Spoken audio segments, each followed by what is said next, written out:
Class के बाद आपको क्या करना होगा, जैसे ही क्लास एंड होती है, जब भी क्लास एंड होती है, जो भी क्लास एंड होती है, शांति से बैठ जाइए। पहले तो 5 मिनट के लिए याद करिए कि आज की क्लास में आपने क्या सीखा है, कि आज की क्लास में आपने क्या सीखा है। उसके बाद शॉर्ट नोट्स बनाइए। शॉर्ट नोट्स क्या होते हैं सर, जिनमें आपको जितने भी फॉर्मूले जो सर ने याद करने के लिए दिए वो लिख दीजिए। कोई नया कॉन्सेप्ट सीखा है तो वो लिख दीजिए। कोई पूछेगा नहीं कि साहब शॉर्ट नोट्स कैसे बनाते हैं। जितने भी क्वेश्चन कराए हैं वो ठीक है, जितने भी फॉर्मूले वो सारे लिख दीजिए, कॉन्सेप्ट लिख दीजिए, जो भी आपको लगता है कि साहब ये काम की बात है। क्या इतना करने के लिए तैयार है? क्या आप इतना करने के लिए तैयार है?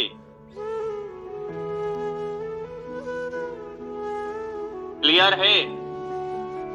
अब फिजिक्स में बात करते हैं कि साहब सबसे बड़ी समस्या है हमारी क्या?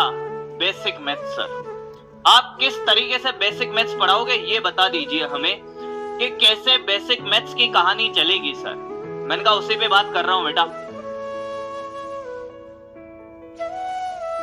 बेसिक मैथ्स की बात करूं, मैंने कहा हम एक जंग की तैयारी में हैं।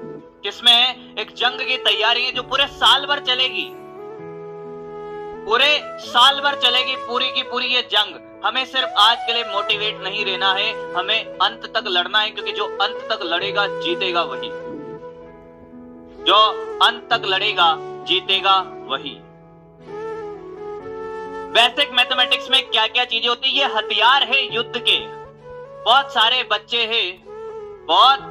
बच्चे हैं जो क्या चाहते हैं कि सर चैप्टर स्टार्ट कर दीजिए। मैंने कहा युद्ध में जाना है। हाँ, आपको पता भी है, नाम भी पता है कि बेसिक मैथमेटिक्स में निर्देशांक ज्यामिति है, त्रिकोणमिति है, बीजगणित है, द्विपद प्रसार है, फलन है, ग्राफ है, लघुगणक है, अवकलन समाकलन है। नाम तो सबको पता है सर, नाम तो सबको पता है, पर इनको चलाना आता है। पहले बात, बेसिक मैथमेटिक्स की क्या कहानी होगी कि बेसिक मैथमेटिक्स में सर ने बोल दिया कि साहब ये फॉर्मूला याद करना है। क्या आप वो फॉर्मूला याद कर लोगे? मेरी बात का जवाब देता जा, मैं बस आपके हाँ ना का जवाब सुनना चाहता हूं। बेसिक मैथ्स का मतलब है कि अगर बोला है कि ये याद रखना है, साइन थीटा का फॉर्मूला याद रखना है, कॉस थीटा का फॉर्मूला याद रखना है, sine square theta plus cos square theta 1 होता है, साइन 90 की वैल्यू 1 होती है, cos 90 की वैल्यू 0 होती है। याद रखना है मतलब याद ही रखना है, क्योंकि हमें सिलेक्शन चाहिए सर। बेसिक मैथ्स का आधा काम उस दिन खत्म हो जाता है जिस दिन आप चीजें याद कर लेते हो। बेसिक मैथ्स का आधे से ज्यादा काम तो उसी दिन खत्म हो जाता है जिस दिन आप चीजें याद कर लेते हो, फॉर्मूले याद कर लेते हो। उसके बाद की बात है सर, क्या आप हमें फिजिक्स में अप्लाई करना सिखा पाओगे? बिल्कुल बिल्कुल, हजारों क्वेश्चन प्रैक्टिस करा दिए जाएंगे आपको अप्लाई करने के लिए। जब तक आपको समझ नहीं आएगा अप्लाई करना, तब तक प्रैक्टिस कराई जाएगी।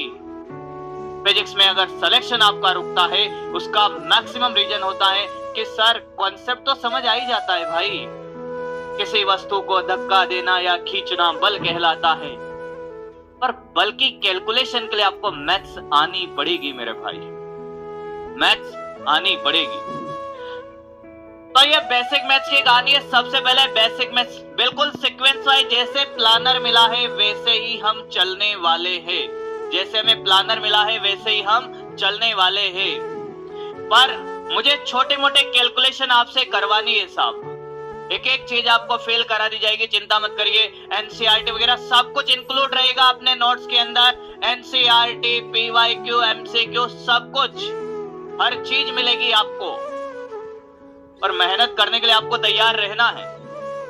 तो तैयार है, स्टार्ट किया जाए आज का खेला, आज का खेल स्टार्ट किया जाए बच्चों।